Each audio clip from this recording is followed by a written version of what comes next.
Hello everyone! So narito po ako ngayon sa aking beloved alma mater. Walang iba kundi ang Eastern Visayas State University Main Campus, Tacloban City. Aasikasuhin ko po ngayon yung aking mga papers, especially yung TOR ko guys. Kaya asahan nyo po na at the end of this video, isiguraduhin po natin na maging degree holder na po ako. Wow! Ayan everyone, so narito na po talaga sa akin yung claim stub ng ating TOR. Hindi ko na binakita guys yung pag-clearance ko guys kasi mahabang proseso po talaga siya. Ang importante po talaga kasi dito guys is nandito na po siya talaga. Kaya maraming salamat po talaga kay Ma'am Jarins Dugos Padilla kasi kung hindi po dahil sa kanya guys, hindi mapapadali yung ating pagproseso. Thank you so much po talaga ma'am. Anak ko ni papasa Asian ma'am. Yan talaga explain. Okay. Thank you so much. Damo nga salamat. Finally guys, nakuha ko na po yung aking TOR at diploma. Thank you. Grabe guys, hindi po ganun kadali yung pag-process ng TOR kasi sa pagpa-clearance pa lang sobrang hirap na. Kaya maraming salamat po talaga Lord for sending those people na natulungan ako na mapadali yung pag-process ng TOR. Thank you so much po talaga Lord. At ngayon na natapos na po ako doon sa EVSO Main Tacloban City. Ngayon ay punta naman po tayo sa Asian Development Foundation College para sa isa pang TOR guys. Laban lang! Yes! Thank you so much. Ayan everyone, so dito po ako nag-aral ng BS Ed Supplemental kasi yung course ko po dati doon sa EVSO Main is Bachelor of Arts in English Language. So nakapasok na nga po pala tayo guys, kaya ngayon ay magbayad na po tayo sa TOR at saka sa certification. Ayan, so hindi natin dapat kalimutan yung resibo para sa pag-claim po natin ng TOR ay may ipapakita po tayo.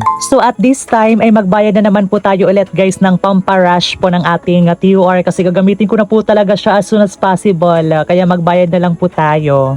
And for the moment of truth guys, ito na po talaga, nakumpleto ko na po talaga yung mga requirements tapos makiklaim ko na po talaga yung ating TOR. Maraming salamat po talaga. Wow! Oh my God guys, so finally nakuha ko na po yung TOR ko dito po sa Asian. Thank you so much. A few moments later. Ayan everyone, finally degree holder na po talaga ako. Maraming salamat po talaga Lord and sa mga taong sumuporta at saka tumulong po sa akin na maisakatuparan ng lahat ng ito. I can't really imagine na isa ako sa nagkaroon ng chance na ma-experience ba ito. Maraming salamat po talaga.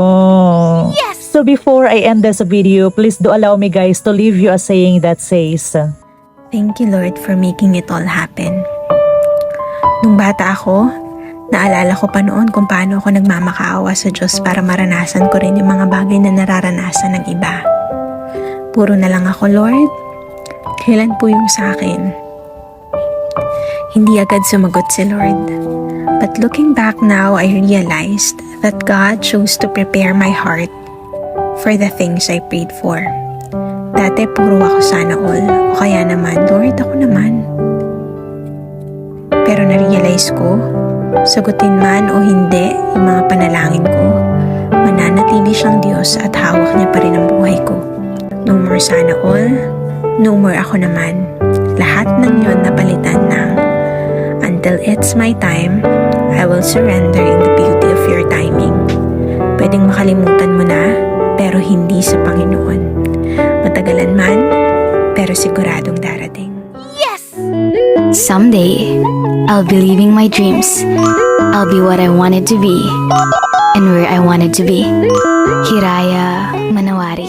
Wow!